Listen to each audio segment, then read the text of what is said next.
Mount Rushmore. The history, the grandeur, the outdoor freeze-resistant pedestal fountains. It's America's greatest national monument. I have to disagree. Mount Rushmore is America's weirdest national monument, not the greatest. First, it's actually surprisingly small. The heads are only 60 feet tall, or about 1/10 the size of the Washington Monument. And it was also never finished. The rubble at the base is just debris from the construction no one cleaned up. But most importantly, the history of Mount Rushmore is real weird. Oh yeah, I did always wonder why we carved president heads into the side of a mountain. What's up with that? Well, this national monument was actually designed to be a national tourist trap. In the 1920s, a group of South Dakota historians was trying to figure out how to attract tourists to their state. How do we get people to come see our big, boring rocks? We'll carve Wild West legends into them. Cowboy rocks. Cowboy rocks.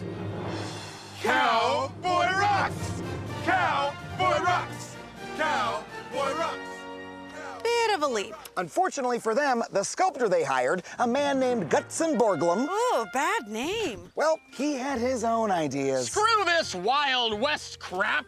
I shall fill your mountain with presidents. A noble project that will immortalize me, Gutzon Borglum. Okay, but then he carved all our greatest presidents. Washington was the first, Jefferson wrote the Declaration of Independence, Lincoln ended slavery, and Roosevelt, he liked hunting? And he was friends with the sculptor. Teddy, you are the coolest. I'm gonna sculpt your face into a mountain. Wow, you're like obsessed with me. That's the reason he was on the monument? And people were cool with that? They pretty much had to be. Borglum was incredibly stubborn about doing things his way. In fact, his original plan for the monument was a little bit too ambitious. I'll sculpt the heads, then their entire torsos, and inside the heads, I'll build a hall of records. And that's where we'll store the Constitution and the Declaration of Independence. He wanted to put the Constitution in a mountain in South Dakota? I mean, I love South Dakota, and even I think that's insane. Yep, Borglum became so obsessed that Congress even threatened to cut his funding. I'm not paying for your passion project. Stick to the sculpture or you're cut off, Borglum. But he had only finished the heads when in 1941, he died. Oh, come on! Since the sculptor was dead and the project was out of money, his workers decided to call it quits. Well, we did the heads and Borglum's dead. Time for us to go to bed. Okay, so the sculptor was a maniac whose name sounds like some Swedish Muppet's death rattle, and the monument was never finished. That's not so bad. And it was built on stolen Native American land.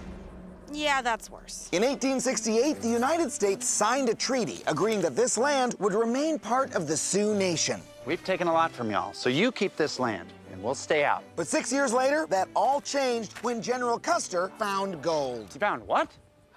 It's worth how much?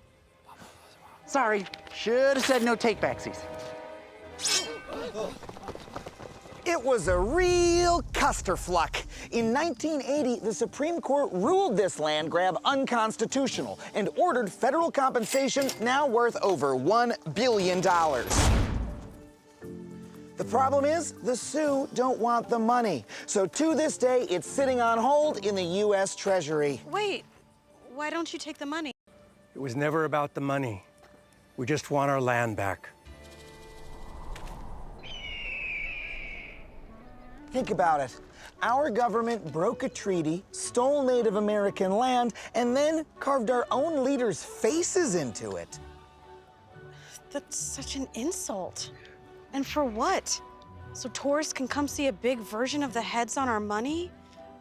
I never thought I'd say this, but North Dakota was right. Mount Rushmore does suck.